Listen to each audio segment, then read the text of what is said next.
February महिन्यातला दुसरा रविवार होता. सकाळचे 11 वाजून काही मिनिटं झालेली होती. रावसाहेब सुगंधा स्मृतीच्या फ्लॅटमध्ये उद्विग्नावस्थेत बसलेले होते. मनाला बायकोच्या अपकृत्यानं जबरदस्त हादरा दिल्यामुळे स्वतःला सावरण्यासाठी त्यांना फार प्रयास पडत होते. विचार करून करून मस्तक बधीर होण्याची त्यांच्यावर पाळी आली होती.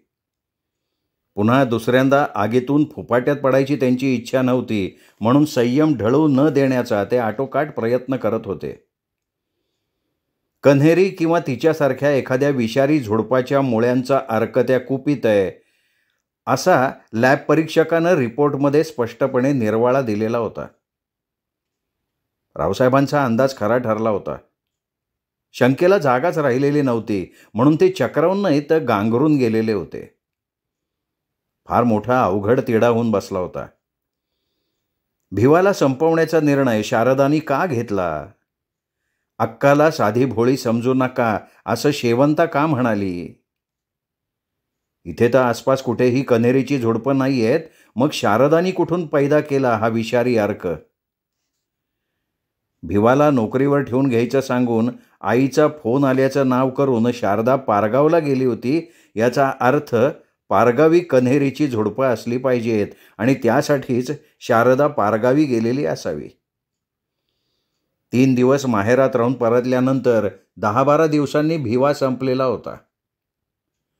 सारं चित्र सुसंगत होतं, स्पष्ट होतं की शारदाने त्याला संपवलेलं होतं. पण काय कारण काय? कोणत्याही तरुण स्त्रीला भुरळ पाडील अशी भिवाची पाणीदार शरीरयष्टी होती. म्हणजेच भिवानं शारदाला लग्नाअगोदर भुरळ घातलेली असावी, त्याच्याबरोबर तिचे शरीरसंबंध असावेत आणि तिच्यासाठी भिवा आपल्या वाड्यापर्यंत आला म्हणून. रावसाहेबांना विचार करता करता आपोआप घाम फुटला होता. त्यांनी स्वतःलाच बजावलं की प्रताप, तुझ्या संयमाची हीच खरी कसोटी आहे. थंडा करके खाना हा कानमंत्र माहिती आहे ना तुला? पुन्हा तोंड पोळण्याची वेळ येऊ नये म्हणून संयमाला काबूत ठेव. प्रताप, हे कलियुग आहे.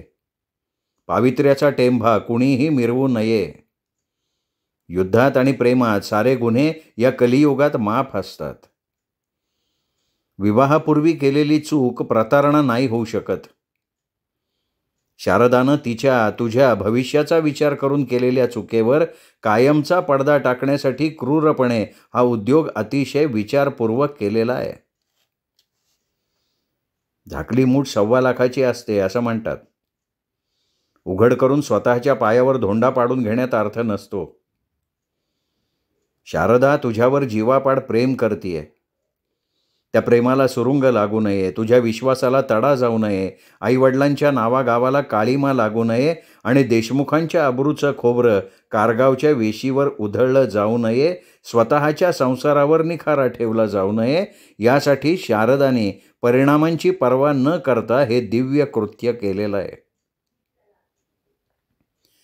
अशा प्रकारे शारदाच्या चुकीचं समर्थन करूनही रावसाहेबांचं समाधान होत नव्हतं. आजच्या आधुनिक युगात विवाहानंतरची पत्नीची पतिनिष्ठा फार महत्त्वाची असते. पायाखालच्या शेवाळावरून घसरून पडलेल्या पत्नीची पतिनिष्ठा खरी नसते, केवळ मतलबाची असते. चरित्रहीन स्त्रीची पतिनिष्ठा स्वार्थापलीकडे असूच शकत नाही. पावित्र्याच्या बेगडी बुरख्याआड तिची डागाळलेली काया पतिसेवेनं शुद्ध होऊच शकत नाही. अखेर शेवटी शारदाच्या या कृष्णकृत्याचं ओझं पेलवेन असं झाल्यावर रावसाहेबांनी सेवाधाम हॉस्पिटलला फोन लावला. फोन उचलला जाताच ते म्हणाले, मी प्रतापराव देशमुख बोलतोय. बोला रावसाहेब, आज अचानक आठवण? मला सुवर्णाताईंना थोडं निवांत भेटायचं आहे. त्यासाठी परवानगीची गरज नाही रावसाहेब. तुम्ही आमचे आश्रयदाते आहात. कधीही या. डॉक्टरीणबाई तुम्हाला पाहिजे तेवढा वेळ देतील. आज रविवार आहे, येत आहे का? मी दुपारनंतर 4-5च्या दरम्यान येतो. चालेल? चालेल की, या. रावसाहेब पूर्व परवानगी घेऊन संध्याकाळी 5 वाजता सेवाधाम हॉस्पिटलमध्ये गेले होते. डॉक्टर दाम्पत्यानं नम्रपणे हात जोडून त्यांचं स्वागत केलं. ऑफिसमध्ये चहापाणी झाल्यावर डॉक्टरांनी त्यांना आदरपूर्वक विचारलं, काय हुकूम काय रावसाहेब? तुम्ही माझे फॅमिली डॉक्टर आहात. काही तक्रार आहे? ते ताईसाहेबांना विचारावं डॉक्टर. मग आम्ही विचारलं होतं. ताईसाहेबांनी अक्कासाहेबांसंबंधीच्या बऱ्याच गोष्टी माझ्यापासून लपवून ठेवल्या आहेत.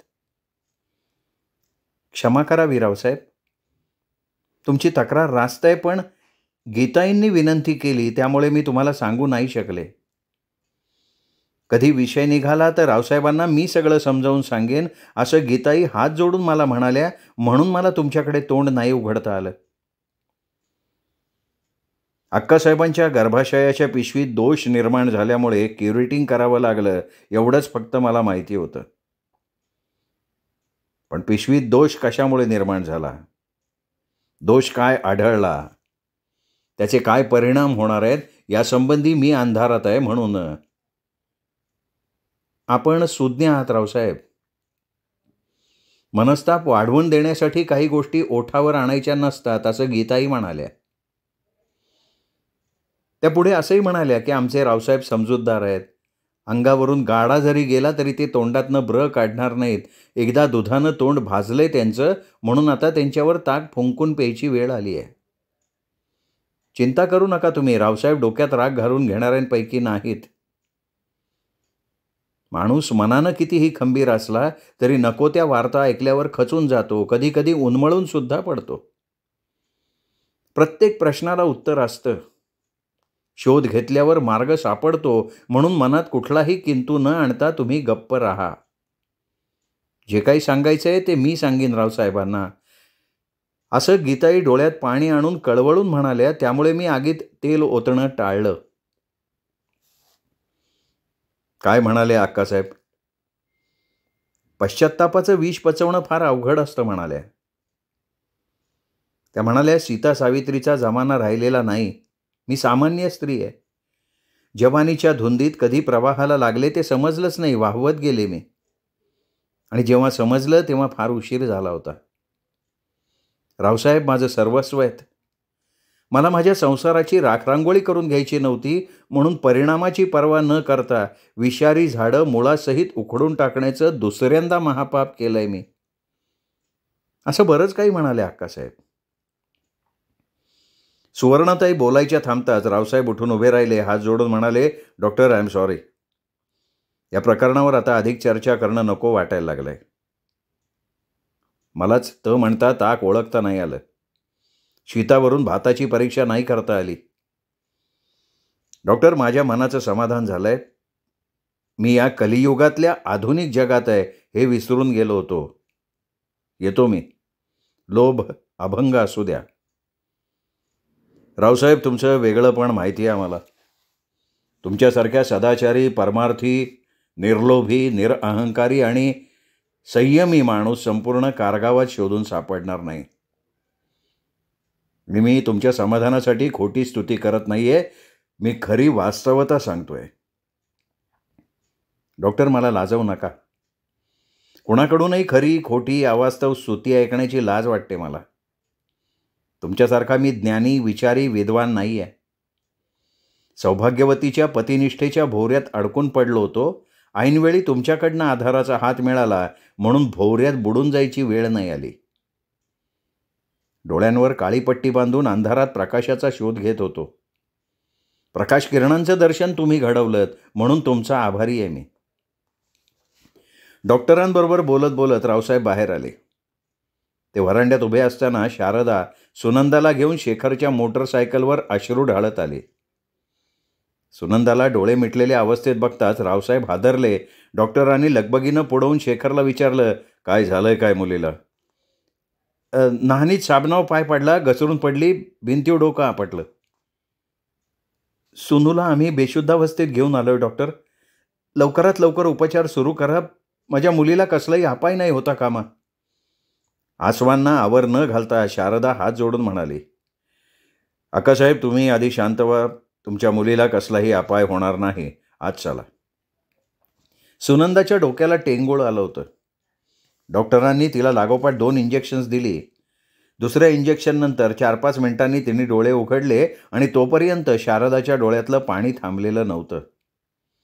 तिला रडताना बघून सुनंदा म्हणाली, "आई अगं ललू नको, मला काय पण नाही झालं. बाबा आईला सांगा ना, ललू नको म्हणावं."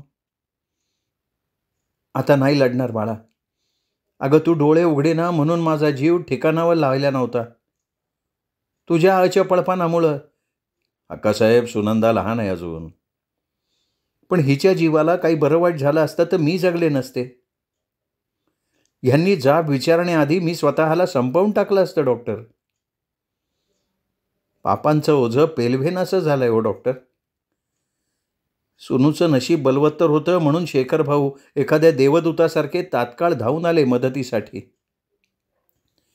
डोळ्यांवरनं पदर फिरवत शारदा सुनंदाला कुरवाळत म्हणाली. मग मात्र रावसाहेबांना शारदाचं सुनंदावरचं प्रेम बेगडी वाटलं नाही. मार्च महिन्यातला 3रा सोमवार होता. दुपारी जेवणानंतर स्वयंपाकघरातली सगळी आवराआवर झाल्यावर शारदा विश्रांतीसाठी आपल्या खोलीत जाण्याऐवजी बैठकीच्या खोलीकडे गेली. रावसाहेबांचा आणि कारभाऱ्यांचा फोन चालू होता. फोन बंद करण्यासाठी क्रेडलवर ठेवल्यावर त्यांनी शारदाला विचारलं, "आज काय दुपारच्या निद्रेला सुट्टी दिली का?" "झोपा वाढवण्याशिवाय दुसरं काय करते मी? सहज करता येण्याजोगी अनेक काम आहेत शारदा. माहिती आहे की.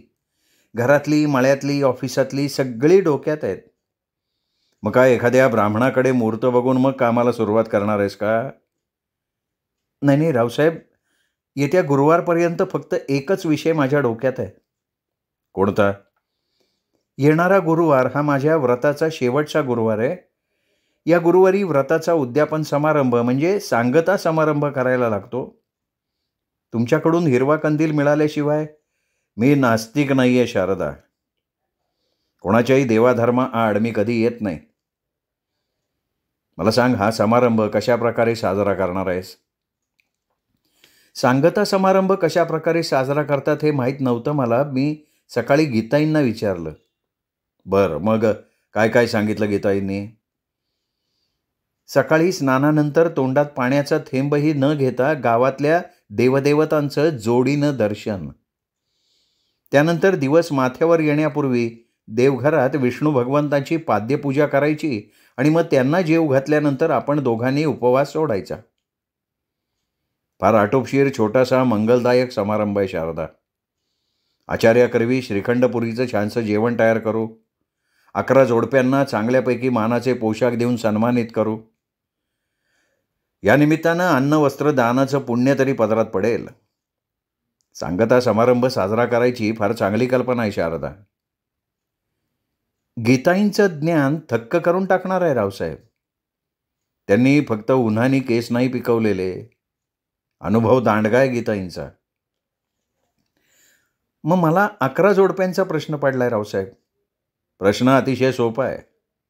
अहो, आपल्याकडे एवढ्या जोड्या असताना दुसऱ्या जोड्यांचा कशाला विचार करायचा?" "एवढी जोडपी आहेत का आपल्याकडे?" "गोठ्यातली जोडपी वगळली तरी जास्त होतील. वाड्यात 1, वाड्यामागे 4, गोविंद बागेत 3, माधव बागेत 3, झाली की 11. गोठ्यातल्या दोन्ही जोड्यांना सांगायचं नाही का?" "सांगू की. बळवंता, सदा, रामसिंग यांनाही सांगू. पोशाख घेऊ सगळ्यांना, फक्त त्यांना वेगळ्या पंक्तीला बसवू." "एक शंका आहे रावसाहेब. 11 पैकी जर एखाद्या सुवासिनीला अडचण असली तर?" "तिला अलग जेवायला बसवू. फक्त तिची पाद्यपूजा करता येणार नाही. विटाळ शिवाशिव पाळत नाही आपण. मासिक अडचण हा नैसर्गिक नियम आहे." "नियोजन करायला जायचं का ऑफिसात?" "जाधवसाहेब ऑफिसमध्ये नसतील. ते पारगावला गुळाच्या व्यापाऱ्याकडे जाणार होते. दिवस मावळेपर्यंत गावात भेटतील मला." "गावात कधी जाणार आहात?" "आत्ता गुऱ्हाळाकडे जाणार आहे. मग तसा परस्पर गावात जाईन. काही काम आहे." "सुनूला फ्रॉक आणि गीताईंना साडी घ्यायची होती." "तुला नको साडी?" "नको, ढीगभर साड्या आहेत मला. कापडा चोपडाची तुमच्यासारखी हौस नाही आहे मला." "तुम्हाला हौस तरी कशाची आहे? साज नाही, शृंगार नाही, मिरवणं नाही. मनुष्य जन्म पुन्हा पुन्हा नसतो. गरीब दुबळ्यांच्या बायासुद्धा बाजारहाटीला मोठ्या दिमाखात जातात. एवढी कशी अरसिक? तुम्हाला सुख देण्यात कुठे कमी पडतीये का? सगळी सुख पायाशी लोळण घेतायत रावसाहेब. डोळे जड झालेत. 15-20 मिनिटं अंग टाकलं पाहिजे. खरंय. इथे फोन येत असतात. शिवाय सतत कुणी ना कुणीतरी येत असतं. मी माझ्या खोलीत जाऊन पडते. मी गुऱ्हाळाकडून जाऊन आल्यानंतर हॉर्न वाजवीन, तयार राहा. किती वाजता याल? साधारण 4च्या सुमाराला. चहासाठी थांबणार नाही का? नाही, गावात होईलच की कुठेतरी. गुरुवारी 2-2:30 वाजेपर्यंत शारदाच्या व्रताचा सांगता समारंभ यथासांग पार पाडला. स्त्रिया जन्मजात श्रद्धाळू, देवभोळे आणि कर्मकांड प्रिय असतात. कधी कुठे काही मनाला खटकणारं घडलं की लगेच आत्मिक समाधानासाठी तर्कवितर्कांचा कार्यकारण संबंध जोडायला तयार होतात. पण या समाधानात सगळी आवरावर झाल्यावर शारदा बैठकीच्या खोलीत रावसाहेबांबरोबर बोलत बसली होती. साधारणपणे 3 वाजता सदा बैठकीच्या दारात येऊन म्हणाला, मालक, कोणीतरी भेटायला आले तुम्हाला? अरे, त्याला काही नाव गाव आहे का नाही?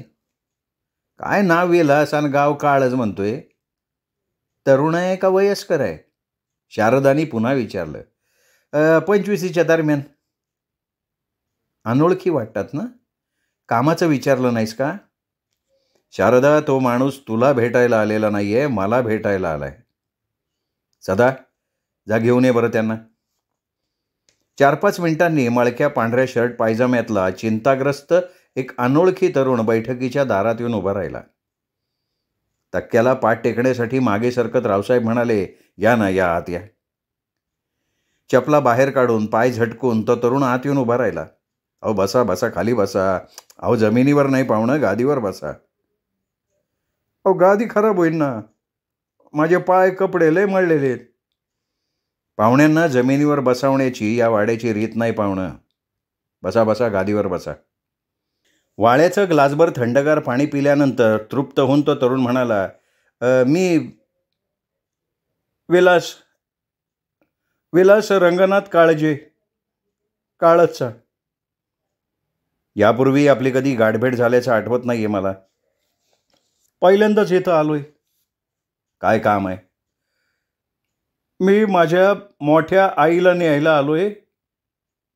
कोण मोठी आई? सौभाग्यवती गीताबाई रंगनाथ काळजे. त्या सौभाग्यवती नाहीत पाहुणं, त्या विधवा आहेत. शारदानी पुन्हा तोंड उघडलं. तुम्हाला चुकीची माहिती दिसती बाईसाहेब. माझा बाप जिवंत आहे अजून. अक्कासाहेब, गीताईंना बोलवून आणा.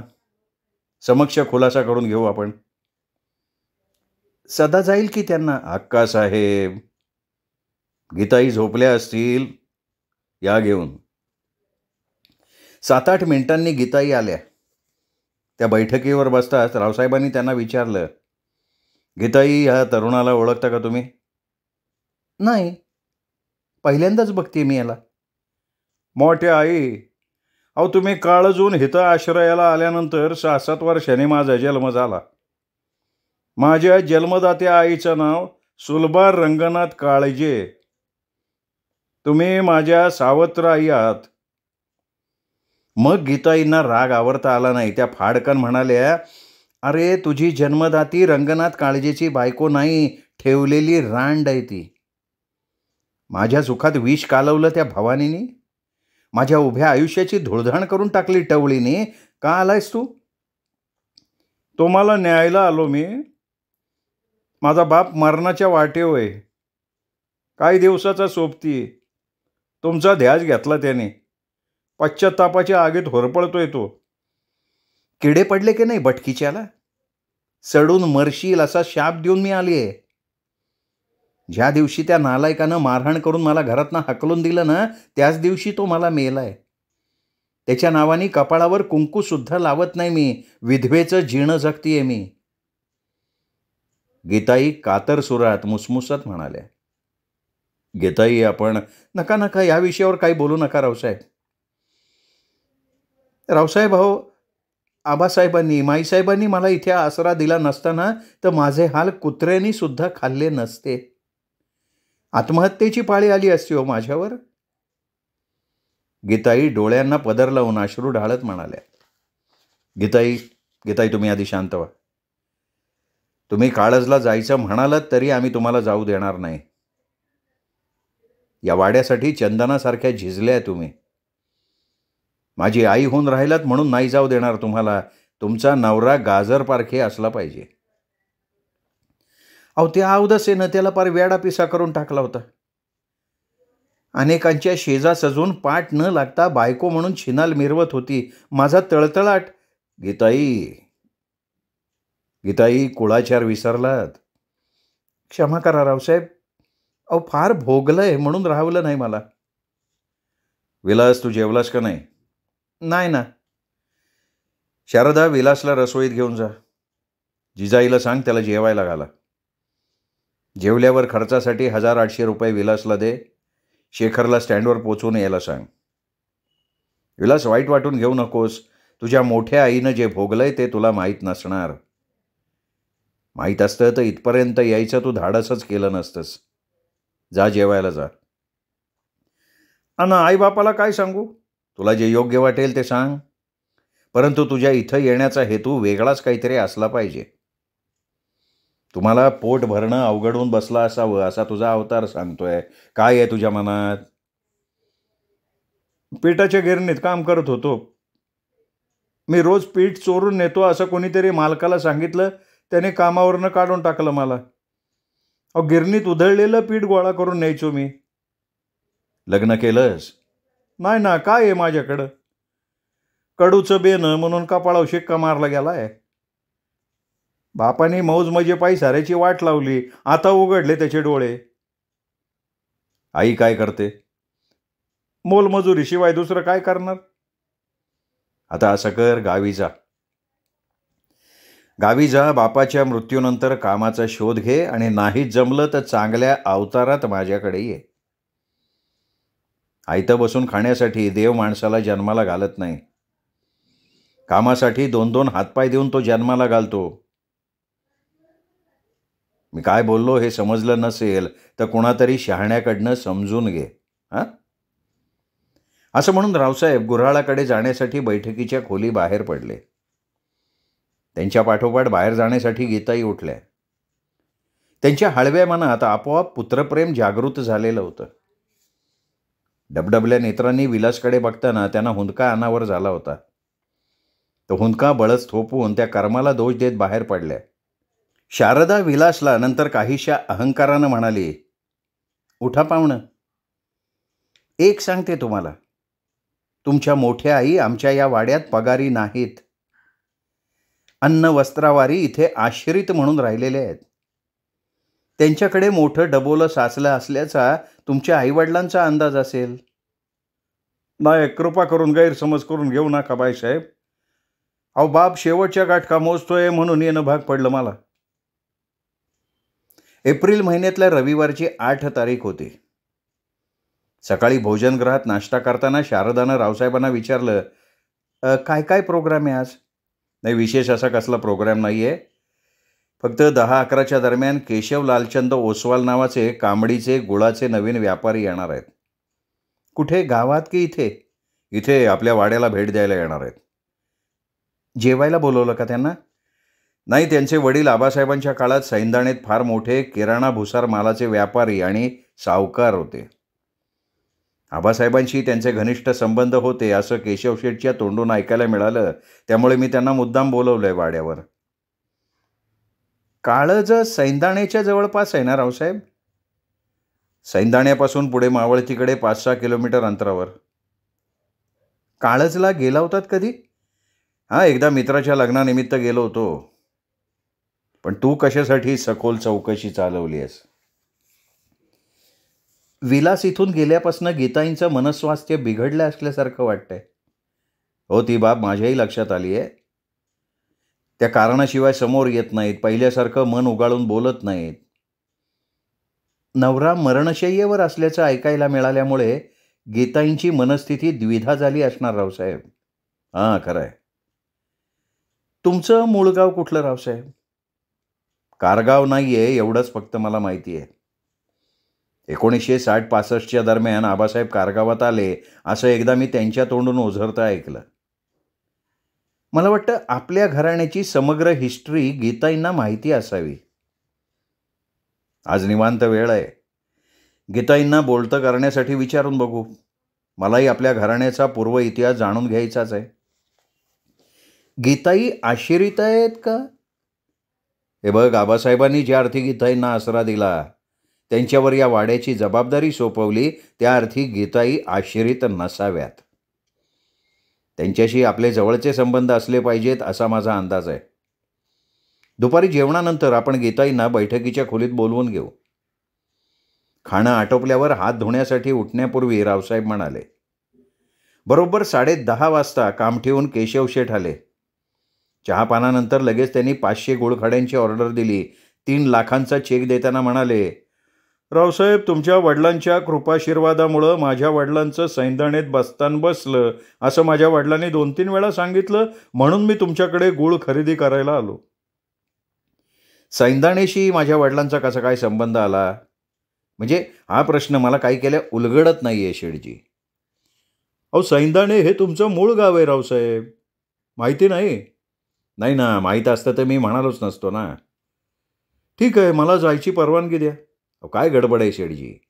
जेवायची वेळ झाली आहे, जेवून जा. नाही नाही रावसाहेब, अहो वडील हॉस्पिटलमध्ये ॲडमिट आहेत, जायला पाहिजे. काय दुखतं आहे त्यांचं?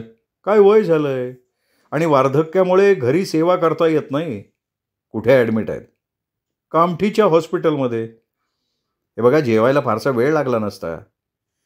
काय आहे ना, वाड्यातून जेवायच्या वेळी कोणी न जेवता गेलं की मनाला हुरहुर लागते हो. आग्रह नका करू रावसाहेब, जेवल्याशिवाय मी कधीच घरातनं बाहेर पडत नाही. आपली भेट झाली, परिचय झाला. गुळाच्या भावात आपण घासाघीस केली नाही म्हणून आनंद वाटला. केशव शेठला निरोप दिल्यानंतर शारदा म्हणाली, स्वयंपाक झालाय रावसाहेब. तुला भूक लागलेली दिसतीये. पोट साफ झालं नव्हतं म्हणून सकाळी अर्धवट नाश्ता केला होता. मग व्हा तुम्ही पुढे, मी कपडे बदलून येतो. जेवणानंतर शारदासह बैठकीच्या खोलीत जाऊन बसल्यावर 15-20 मिनिटांनी रावसाहेबांनी गीताईंना बोलवून घेतलं. पदराला हात पुसत त्या रसोईतनं आल्या. त्या बैठकीवर येऊन बसल्यावर रायसाहेबांनी विचारलं, गीताई, जेवण केलं? जेवण संपत आलेलं असताना सदा आला बोलवायला. गीताई, तब्येत बरी नाही का तुमची? नाही, चांगली ठणठणीत आहे मी. मग तुमचा चेहरा का असा उतरल्यासारखा वाटतोय? तुमच्यापासून काय लपवायचं रावसाहेब? विलास काळजला गेल्यापासून मनाला टोचणी लागून राहिली आहे.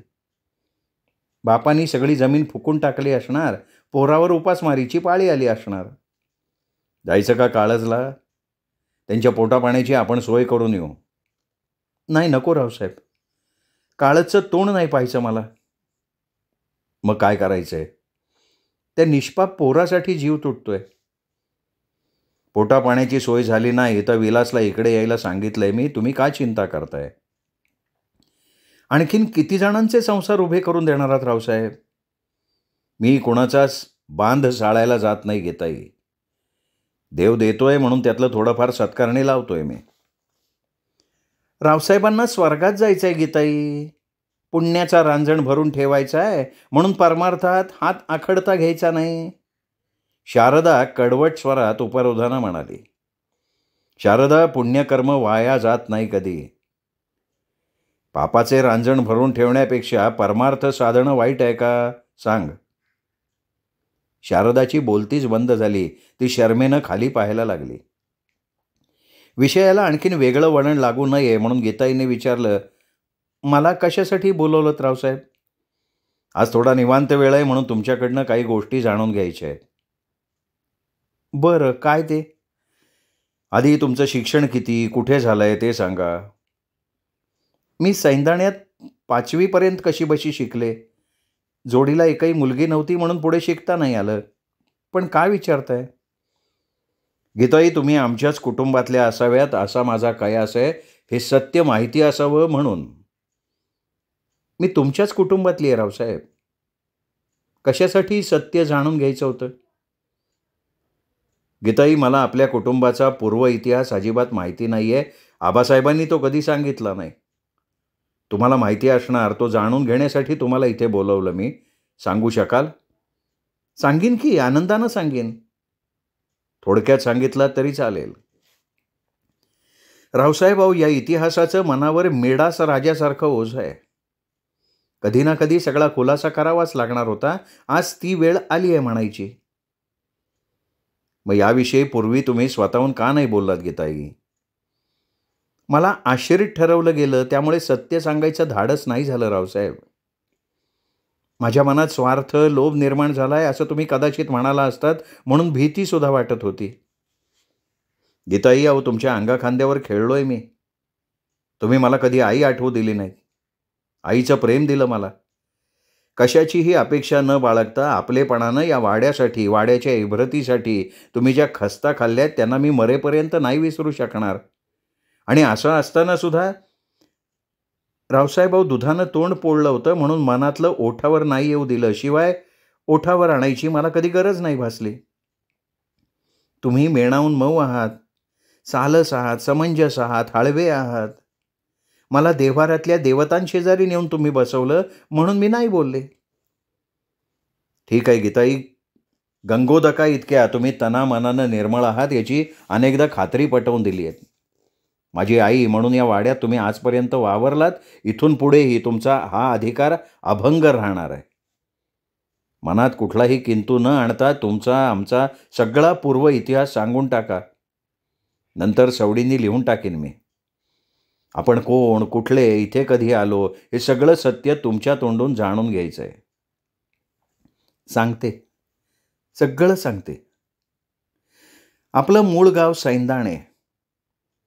तिथे आपली वडिलोपार्जित एक गठ्ठा 22 एकर जमीन होती. तुमचे आजोबा गोविंदराव देशमुख आणि माझा बाप रामराव देशमुख हे दोघे सख्खे भाऊ. तुमचे आजोबा थोरले. ते कष्टाळू, मेहनती, तर माझा बाप चैनी, विलासी, बाहेरख्याली. त्याला रेसचाही नाद होता. कामधंदा न करता नुसती उधळपट्टी करायचा म्हणून दोघा भावांचं कधी पटलं नाही. शेवटी वैतागून तुमच्या आजोबांनी माझ्या बापाला वेगळं केलं. प्रत्येकाच्या वाट्याला 11-11 एकर जमीन आली. तुमचे वडील माधवराव म्हणजे आबासाहेब आणि माझा थोरला भाऊ मोहनराव हे समवयस्क. 1935 सालातला त्यांचा जन्म. माझा जन्म 1946 सालातला. माझा भाऊ बापाप्रमाणे व्यसनी निघाला. रोज हातभट्टी प्यायचा. आबासाहेबांनी मात्र सैंदाणेत असेपर्यंत मदिरेला स्पर्श केला नव्हता. आबासाहेब 7वीपर्यंत शिकले होते. त्यांना शेतीची आवड होती. धोरणी, मुत्सद्दी, करारी, बेडर, प्रेमळ असे त्यांच्या अंगी अनेक गुण होते. माझा भाऊ फक्त 4थीपर्यंत शिकला. व्यसनानं वाया गेला. मरतेवेळी तुझ्या आजोबांनी आबासाहेबांना 50-60 तोळे सोनं आणि बरीच रोकड दिली होती. तर आमचा बाप कफल्लक असल्यामुळे आमच्या नशिबात गुंजभर सुद्धा सोनं आलेलं नव्हतं. सैंदाण्यात लालचंद हिराचंद ओसवाल नावाचा मारवाडी मोठा दुकानदार होता. आबासाहेबांच्या मैत्रीच्या बळावर सैंदाण्याच्या परिसरात या लालूशेठची सावकारी निर्धोकपणे चालायची. कारगावासह भोवतीच्या साऱ्या वाड्यावर लालूशेठकडे किराणा भुसार माल न्यायला आणि कर्ज घ्यायला येत होते लोक. लालूशेठ आडल्या नडलेल्यांना सोनं, जमीन तारण ठेवायचा आणि कर्ज द्यायचा. 10-15 वर्षात तो गब्बर झाला. त्या काळी म्हणजे साधारण 56-57च्या दरम्यान मंगळ्या पारधी नावाचा मोठा कुप्रसिद्ध दरोडेखोर होऊन गेला. मोठमोठ्या शेत सावकार जमीनदारांना पूर्वकल्पना देऊन तो लुटायचा. हा मंगळ्या त्याच्या 15-20 साथीदारांसह शंखेश्वर, चक्रेश्वर डोंगरापलीकडच्या जंगलातल्या दरीत राहायचा. त्यांनी लोकांचे खून पाडायला सुरुवात केल्यावर महाराष्ट्र शासनाला जाग आली. मंगळ्याला पकडण्यासाठी मोठा फौजफाटा धाडला. मग मात्र मंगळ्याची गाळण झाली. त्याला पळता भुई थोडी झाली. 2-3 महिने मंगळ्या गप्प राहिला. एकही दरोडा त्याने घातला नाही. पण कुटुंब कबिल्यावर उपासमारीची पाळी आल्यावर त्यांनी पुन्हा दरोडे घालायला सुरुवात केली आणि यावेळी त्यांनी लालूशेठकडे राशन पाण्यासह 1 लाख रुपयांची मागणी केली. मंगळ्याला पकडण्यासाठी सरकारी फौजफाटा संधी शोधतोय हे लालूशेठला माहिती झालं होतं. तरीसुद्धा धोका पत्करणं नको म्हणून त्यांनी 100, 500, 1000च्या पाटीभर नोटा आणि 2.5-3 किलो सोनं आबासाहेबांकडे पोचतं केलं आणि पोलिसांना खबर देऊन टाकली. मुंगळ्याला पकडून देण्यात आबासाहेबांचा सिंहाचा वाटा होता. लालूशेठलाही त्यांचं संरक्षण होतं. लालूशेठवर दरोडा घालायला आलेला मंगळ्या आबासाहेबांच्या चातुर्यामुळे पकडला गेला, मात्र त्याचे डझनभर साथीदार पोलिसांच्या हाती लागले नाहीत. आबासाहेब फार धोरणी होते. त्यांनी घरासह आपला सगळा जमीन जुमला लालूशेठच्या स्वाधीन केला, जवळच्या ऐवजासह कारगाव गाठलं. लालूशेठने इमान सोडलं नाही. त्याच्या तिजोरीत रुपयापासून 50 रुपयापर्यंतच्या पोतभर नोटा होत्या, म्हणून त्यांनी आबासाहेबांकडे दिलेला ऐवज परत मागितला नव्हता. जीव वाचला म्हणून घर जमिनीच्या बदल्यात जवळजवळ 15 लाखाचा ऐवज मोठ्या मनानं त्यांनी आबासाहेबांना देऊन टाकला. सरकार दरबारी एकीकडे आबासाहेबांचं वजन वाढलं होतं, तर दुसरीकडे लालूशेठकडून थोड्याशा सहाय्यासानं आबासाहेब मालामाल झाले होते. नशिबात असल्यावर देव छप्पर फाडून कसा देतो, त्याचं आबासाहेब हे मूर्तिमंत उदाहरण आहे. रावसाहेब साधारणपणे 58 सालाच्या पुढे मागे आबासाहेब कारगावात येऊन स्थायिक झाले. इथे त्यांनी फक्त 2-3 वर्षच काही ती सावकारकी केली. सावकारकीत त्यांचं मन नाही रमलं. मग त्यांनी दोन्हीकडच्या बाजारपेठात 2 इमारती उभ्या केल्या. वर्षभरानं एका ब्राह्मणाकडनं ही गोविंदबाग आणि एका रामोशाकडनं पलीकडची माधवबाग खरेदी करून टाकली. दुसऱ्या वर्षी हा वाडा आणि तिसऱ्या वर्षी माईसाहेबांच्या म्हणजे तुमच्या आईच्या आग्रहाखातर पलीकडे एक बंगला बांधला. आता माझ्याविषयी सांगते. 1960 साली माझ्या बापानं काळच्या रंगनाथ मारुती काळजे या नावाच्या तरुणाशी माझं लग्न लावून टाकलं. तोही नालायक माझ्या बापाप्रमाणे भावाप्रमाणे ऐतखाऊ रंडीबाज निघाला. सुरुवातीची 2-3 वर्ष बऱ्यापैकी गेली. नंतर नवऱ्यानं जात दाखवली. कामठीच्या सुलभा नावाच्या तरुणीला पळवून आणलं. पाट न लावता ठेवून घेतलं. जमिनी विकून मौज मजेला सुरुवात केली. मी विरोध करायला लागले. शेवटी जबर मारहाण करून त्यांनी मला घरातनं बाहेर काढलं, हाकलून दिलं. आश्रयासाठी भावाकडे जाणं भाग पडलं, पण भावजाईंनी मला घरात घेतलं नाही. भावा देखत त्याही भवानीनं माझ्यावर हात टाकला, शिवीगाळ करत बाहेरचा रस्ता दाखवला. मग मी अनवाणी पायांनी 10-11 मैल चालत चालत मधल्या वाटेने काळजून या वाड्यात आसरा मागायला आबासाहेबांच्याकडे आले. त्यांनी पाठची बहीण समजून मला आसरा दिला. माईसाहेबांनी सुद्धा माझा आनंदाने स्वीकार केला आणि त्याच वर्षी तुमचा जन्म झाला. गीताई, तुमचं गुणगान करायला माझ्याकडे शब्द नाही आहेत. काळजाला भेडणारी तुमची तपश्चर्या आहे. रावसाहेब बोलावलेल्या नेत्रांनी म्हणाले. श्रोते हो, पोपटराव भसे लिखित रावसाहेब या कादंबरीचा हा भाग इथेच संपला. पुढचा भाग ऐकण्यासाठी उद्या भेटूयात दीपक रेगे कथाकथन चॅनलवर. तोपर्यंत नमस्कार श्रोते हो.